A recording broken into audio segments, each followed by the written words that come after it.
All right, what's going on, everybody? It's Nasdaq Media coming at you with another video. You know what time it is. It's time to get into the boxing. Bring on that boxing, baby. So today we're going to be talking about, Ryan Garcia. He went live recently, I believe on Instagram. Yeah, Instagram. What else would he go live on?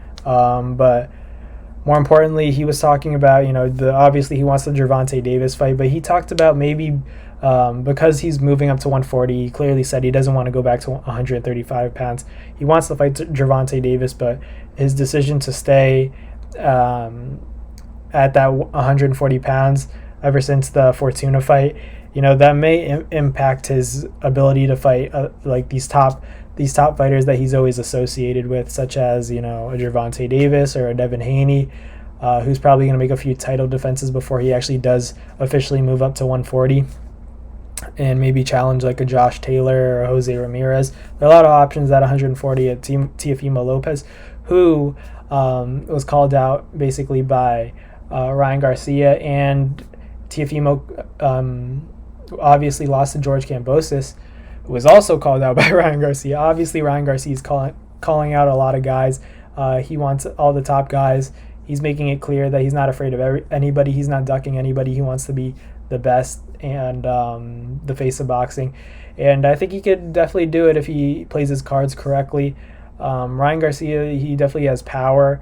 I'm still amazed by that shot he landed on Fortuna, where from certain angles you really can't see the shot even being thrown, but it does land, and it lands flush and puts Fortuna down. His signature left hook is a shot that, I don't care who you are, if it lands on you, there's a good chance that you can't handle that kind of power. So Ryan's definitely not a guy that people should underestimate or say, hey, he's just a social media fighter. He's, in terms of boxing in general and being one of the top prospects, he's the real deal, man.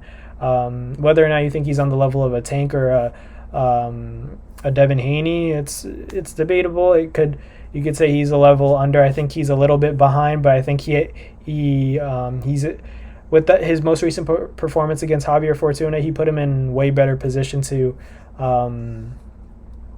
rise to the top alongside those names. He's already alongside those names, but there's still a lot of doubters and haters that have negative things to say about Ryan. So it's gonna push him to stay motivated and prove these people wrong, because I know Ryan and his attitude. He does take a lot of the information to heart, but I think that he's kind of using it as fuel, and nowadays it's maybe not letting it break him down as much as it used to. But that's a great thing for Ryan, proving these people wrong. But he did call out George Kambosos, so that's a potential matchup that I feel like a lot of people would want to see, George Kambosos and Ryan Garcia fight, just because of the power difference. Obviously, we saw the George Kambosos and Teofimo Lopez fight played out exactly how we all thought.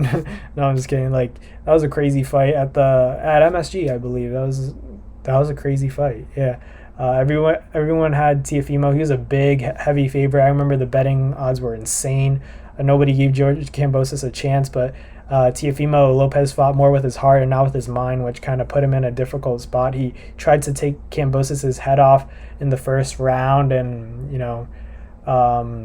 it didn't work out for him. He underestimated George Kambosos' speed and his agility and just his ring IQ.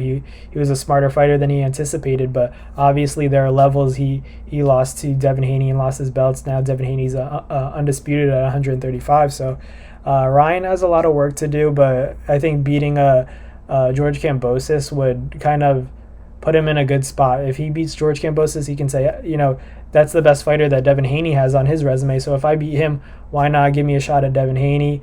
Who's to say that Gervonta Davis is better than me, because the guy that's actually undisputed, I beat the same guy that he beat.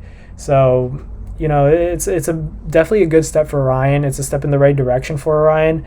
It's a matter of making the fight happen. Obviously, that'd probably be a DAZN fight. George Kambosos is also a tricky fighter. He's very slick. He's not an easy fighter to hit either.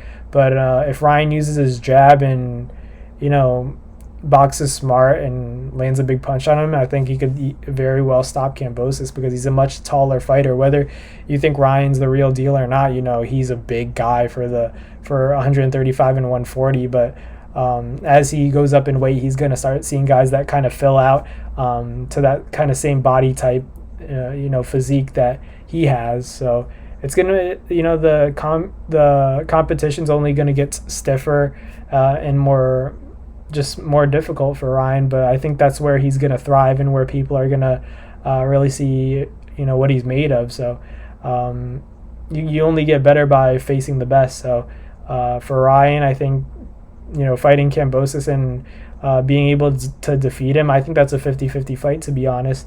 Ryan's power and then versus Kambosos' speed and IQ, it's going to be an interesting fight for sure. But we'll see what happens. Drop your guys' predictions for this particular matchup.